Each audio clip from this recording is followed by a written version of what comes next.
Alright, welcome back to a brand new video of the Targeted Individual Program, Targeted Individual Experience. Oh, I hear a coughing across the street there. Anyhow, so they were trying to send me subliminal message again of staying, and I was like, nope, not staying. And then I went into the kitchen. I was making some French fries, and I went to get the potholder. And as I go to reach for the potholder, they use the car horn. Of course, the potholder, the color of the potholder is red. All right. What's going on there? Who is this dude? Who's that? Homeless guy? Let's see. You know, they left to, because I saw him step out from the corner there. Okay, what is he covering? His it's funny, right? It's funny. It's the orange color. Oh yeah, the orange and black. Like the guy coming out of the guy that was standing up on the in front of the bodega. So look, they wait till after 8 o'clock as I'm leaving. The last time I'm standing there waiting for me. As soon as he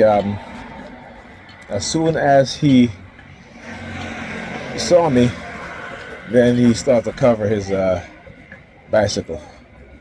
Right? That's what they do. I talk about power of association, conditioning.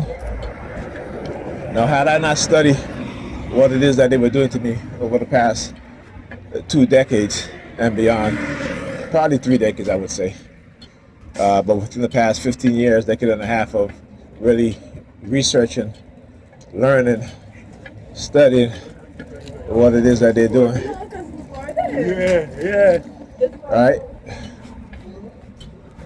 You know, they would have continued to emotionally manipulate me in ways in which, I wouldn't know how to fight back. But I do now.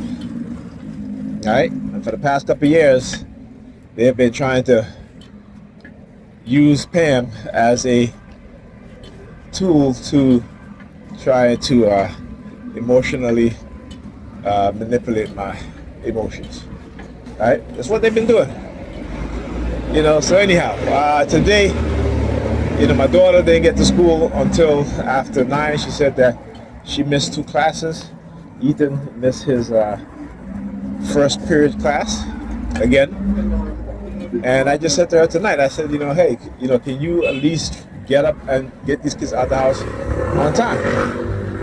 So she's in the kitchen listening to music and dancing and stuff. I'm like, hey. Because what it is that they don't want is me to say anything to her about, the kids, taking the kids to school and such, right? See, I want you guys to understand this. As a black man, when I was going through my depression, they didn't give a damn, did they? They didn't care. Matter of fact, they took advantage of that and they used that to try to manipulate me, right? They didn't care. They start having my therapist target me so that, as black men, they don't want us to get the help that we need. They'll talk about, mental health is important and that's not, they don't want that.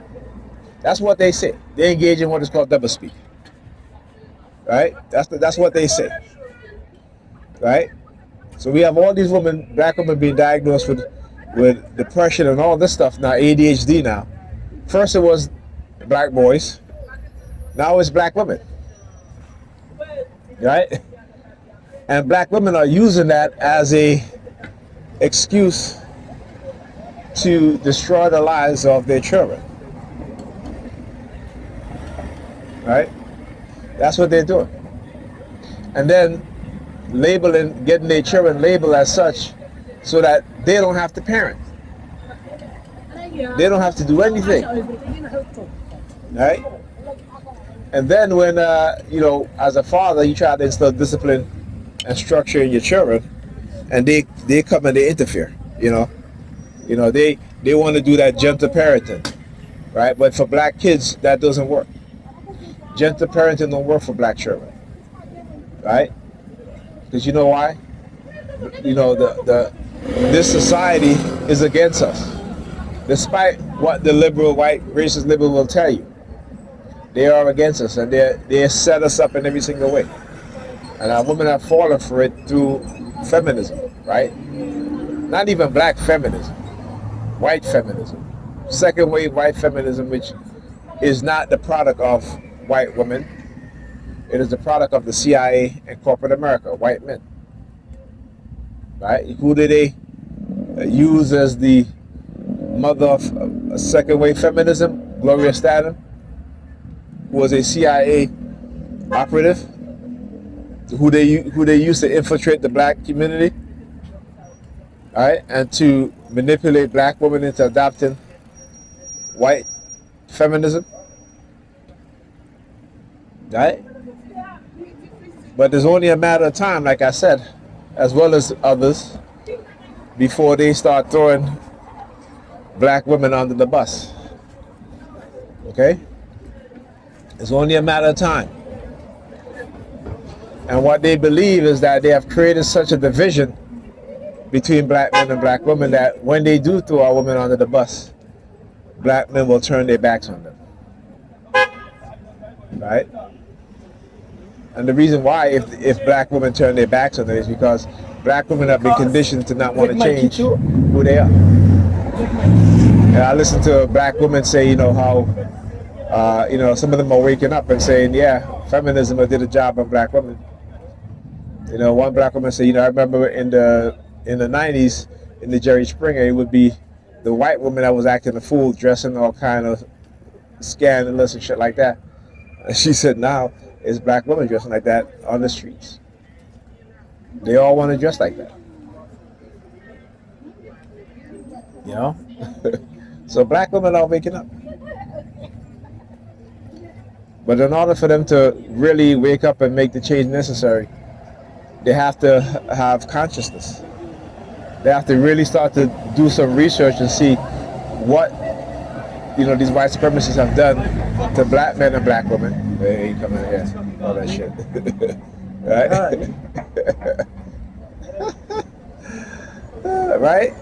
So black women have to reach a level of awareness and consciousness and understand how they've been manipulated. Understand their programming and change it.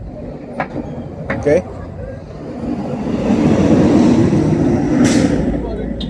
So when they want to engage in manipulation, okay, grab this crap.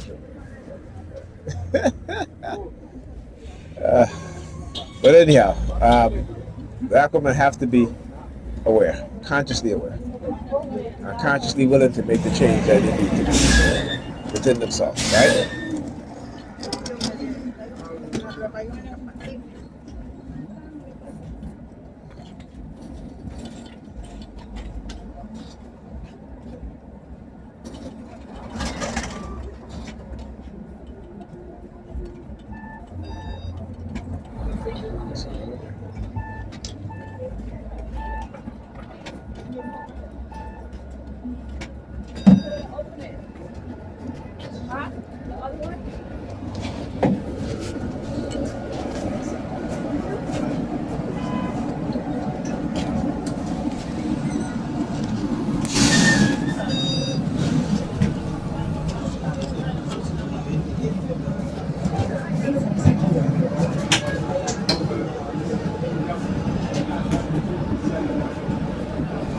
What you guys